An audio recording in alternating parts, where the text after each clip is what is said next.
Bonjour, j'espère que vous allez bien, moi ça va génial. Aujourd'hui on se retrouve pour un nouveau journal spread. J'ai lu beaucoup de livres ces derniers temps, enfin beaucoup, c'est relatif étant donné qu'il y en a certains, vous êtes en train de jouer au niveau maximal, vous allez extrêmement vite, je vois des... Bref, c'est pas la discussion. Bref, on se revoit parce qu'il faut que je mette dans mon journal toutes ces dernières lectures. Si vous me suivez, ça va être chiant parce que ça va être redondant. C'est les derniers livres que j'ai lus, donc je vous en parle partout sur mon Instagram, sur ma chaîne YouTube. Si vous venez d'arriver, et ben en quelques mots, je vous raconte mes dernières lectures et j'espère que vous apprécierez mes avis, mes reviews, ou alors que vous me donnerez les vôtres. Donc on repart dans un ordre chronologique, on revient sur Take a Hint, Danny Brown par Talia Hibbert. Je vais essayer de mettre un petit accent pour faire genre. Donc c'est un Friends with Benefits, fake dating. On suit deux personnages principaux, Danica Brown, donc, qui est le personnage principal, étant donné que la série en 3 livres se concentre sur les sœurs Brown. Donc on a déjà eu Get a Life, Chloe Brown précédemment, vous pouvez retrouver la vidéo. Et avec son love interest, Zafir, dont j'ai oublié le nom de famille. Bref, qu'est-ce qui se passe? On a Danica Brown qui refuse de rentrer dans une vie amoureuse parce qu'elle pense qu'elle n'est pas faite pour ça. Et Zafir qui est un ancien rugbyman qui a abandonné sa carrière excusez-moi, après avoir perdu 2 membres de sa famille dans un accident. Donc l'un souffre de troubles anxieux et l'autre souffre de problèmes de commitment. Bref, l'histoire, elle a le petit démarrage, il se passe lorsque le monde redécouvre Zafir qui pensait disparu, parce que c'était une petite star quand même, lorsqu'il sauve Danica Brown d'un accident qui n'était même pas un accident grave, mais qu'il la sauve parce que lui il aime de tout son cœur et il pense qu'il lui arrive quelque chose de grave et il peut pas s'en empêcher, et qui finit sur les réseaux sociaux. Comme Zafir, il a une association qui a du mal à démarrer mais qui est très importante pour lui et qui est très importante dans le sens général, il décide de faire un fake dating, de jouer le couple pour surfer sur la vague, sur le truc viral, pour pouvoir lancer l'histoire de l'association de Zafir. Et du côté de Danica Brown, elle reçoit en échange des bénéfices. Si genre la lecture était très très fluide et tout, j'apprécie beaucoup le style de l'auteur, même s'il est sans fioriture, il n'y a rien d'exceptionnel. J'ai eu du mal à me relancer dans cette lecture parce que je me suis retrouvée dans un slump. En gros, j'ai commencé l'année avec 2 déceptions, même si pour l'une c'était une bonne lecture et l'autre c'était plutôt un point d'interrogation. Quand j'ai commencé Take a Hint, j'avais tellement d'espoir que petit à petit je perdais la motivation et j'ai eu des difficultés à le finir. Normalement c'était une lecture de janvier, mais je l'ai lu, finalement je l'ai fini en février. Et je pense que le fait que j'ai pris beaucoup de temps à le lire, ça m'a fait... comment expliquer ça? Ça m'a fait perdre un peu de cette excitation. Au final c'est une bonne lecture. J'ai toujours très hâte de finir la trilogie, donc sur la dernière sœur Eve Brown, mais j'aurais aimé... je sais pas, il n'y avait pas l'excitation, l'addiction, je sais pas comment expliquer. Bref, la seule chose qui a été confortée, enfin mon idée elle a été confirmée, c'est que j'aime pas du tout, pas du tout. Le trope Friends with Benefits, c'est pas l'un de mes favoris. Il m'intéresse pas plus que ça. Donc je suis un peu bref. C'est le 2e livre que je lis. Actuellement, je suis sur ACO SF, A Court of Silver Slime. C'est le 4e livre de la série ACOTAR. Je vous en parlerai plus tard parce que vraiment, à la lecture, je me pose beaucoup de questions là actuellement. Bref, c'est toujours la même chose, Friends with Benefits, et j'aime pas vraiment. Ça me pousse pas à lire plus que ça. Et si vraiment les 2 de ces livres n'étaient pas des suites, une partie d'une saga, je pense que je ne les aurais même pas choisi, je ne les aurais pas lus. Même si dans le cas du coup de Take a Hint, j'ai beaucoup apprécié la lecture. La rep que Zafir est, anxiété et aussi musulman, vraiment j'ai trouvé que c'était cute. J'ai trouvé que c'était cute. Et l'anxiété, moi, que je vis, j'ai trouvé que c'était une bonne représentation. Après ça, qu'est-ce que je peux vous dire? J'en peux plus du 3e acte. Vous savez, au 3e acte, au bout d'un moment, quand on arrive presque à la fin, et que pour une raison totalement stupide, les 2 personnages, comment on explique ça? Les deux personnages décident de rompre pour un certain moment. C'est stupide, on en a marre, trouver un autre rebondissement. Vraiment, au pire même, arrêtez le livre plus tôt, c'est pas grave. Vraiment, supportrice des livres depuis 300 pages, parce qu'en dessous de 300 pages, en fait, le livre, il est skinny, on va dire la vérité. Mais si c'est pour nous offrir ça, laissez-nous respirer vraiment. Mais après, j'imagine que c'est un passage obligatoire des livres de romance. Que dire de plus? Que dire de plus? Il y a des scènes plus de 18 ans dans ce livre. Personnellement, j'ai trouvé qu'elles étaient assez soft. Il y a pire. Là, comme je vous dis, actuellement, je suis en train de lire le 4e livre de Akotar. Là, je skip littéralement des chapitres entiers parce que c'est n'importe quoi. Mais là, j'ai trouvé que c'était cute. Que dire sur mon spread? Sur les 2 pages de ce livre? J'avais pas grand chose à dire, hein, en vrai. J'avais pas grand chose à dire, pas grand chose à rajouter. Et ce sera tout pour moi. J'ai hâte de lire le 3e livre, en tout cas. Même si je l'ai pas encore, mais il fera partie de mon prochain haul.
Time I sip on codeine, I get vulnerable. Annoying the sounds of the storm when it comes. She understand I can't take her everywhere a nigga going.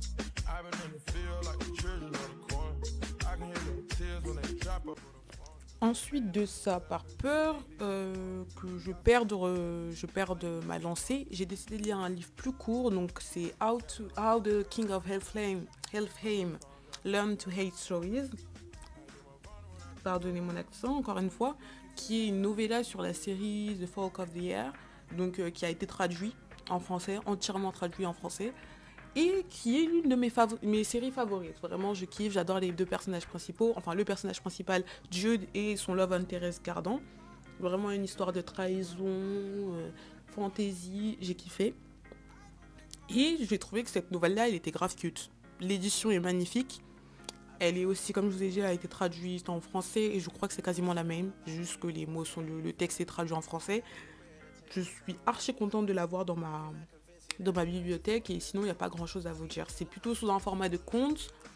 On suit les personnages après la fin du 3e tome et je peux pas vous en dire plus parce que j'ai pas encore lu la seconde saga de l'univers, donc la duologie qui vient juste de sortir, qui commence avec le tome The Stolen Year. Et je peux pas vous dire si c'est un bon pont entre la trilogie et la duologie. En tout cas, j'étais vraiment enchantée. Je le lisais dans mon lit, tranquillement, sous ma couette le livre. C'était vraiment cute. Moi, j'adore les contes.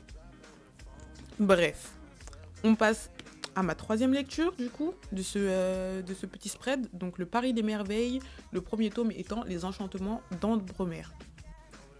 Donc là, on est sur une petite saga de fantasy bien française comme je les aime. Je vais pas vous mentir, l'histoire, surtout par rapport à l'univers, m'a beaucoup rappelé Tara Duncan. Je pense pas qu'il y ait un lien vraiment, mais c'est vraiment personnellement. Et sinon, j'ai adoré. Je trouvais qu'il y avait plein de rebondissements. On est dans le Paris du XXe siècle, qui est un Paris pas comme on le connaît, un Paris alternatif, avec des licornes, des chats qui parlent, des arbres savants, et des mages et des intrigues politiques, dans lesquels on peut prendre le métro et passer de Paris à Ambremer, donc cette capitale magique, cette capitale de la magie.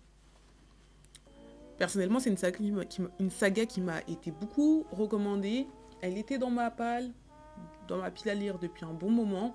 J'étais extrêmement étonnée par la plume de l'auteur, qui était encore une fois sans fioriture, mais qui m'a permis vraiment de plonger dans l'histoire et de lire le livre extrêmement vite, de m'y plonger extrêmement vite. J'ai pas grand chose à y dire, j'ai mis un solide 3, pas plus, mais c'est pas du tout une mauvaise chose parce qu'en fait, je sais que je vais me plonger avec plaisir dans le second tome. D'ailleurs, il y avait un petit extrait du second tome à la fin, j'ai aussi beaucoup kiffé. Là, on part plutôt sur les 20 000 lieues sous la mer. J'en dis pas trop, particulièrement parce que j'en sais pas trop, mais j'ai très hâte.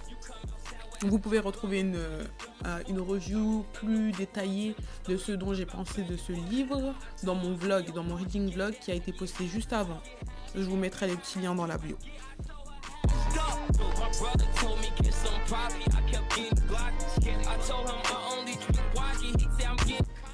Maintenant, on part sur mon manga pépite de ce début d'année. Vraiment, j'ai regardé l'animé les 2 premières saisons. Je crois qu'il y en a 2 ou une seule.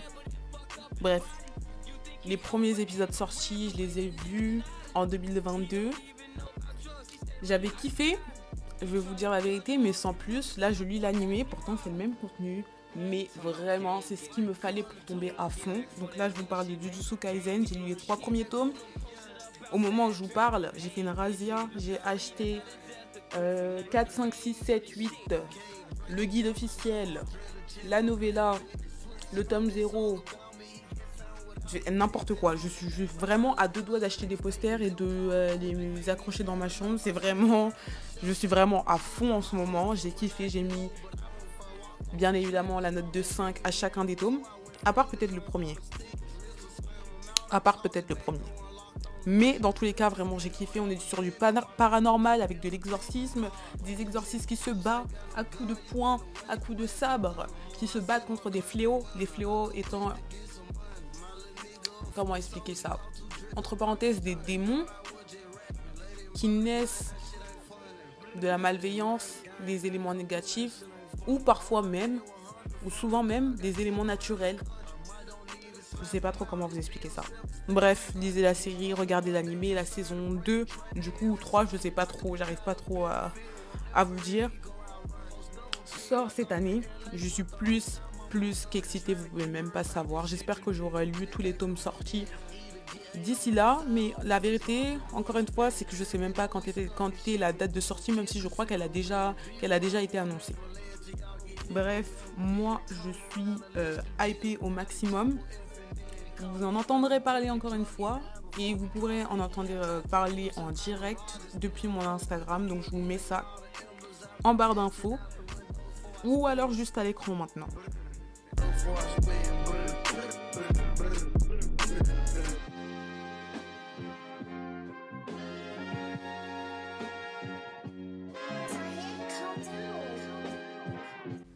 J'espère que vous aurez aimé cette petite vidéo. N'hésitez pas à me donner votre avis, à me laisser des commentaires, à me laisser un petit pouce en l'air. Dans tous les cas, encore une fois, vous pouvez me retrouver sur Instagram, là où je suis la plus active. Et on se retrouve pour une prochaine vidéo bientôt. Bisous!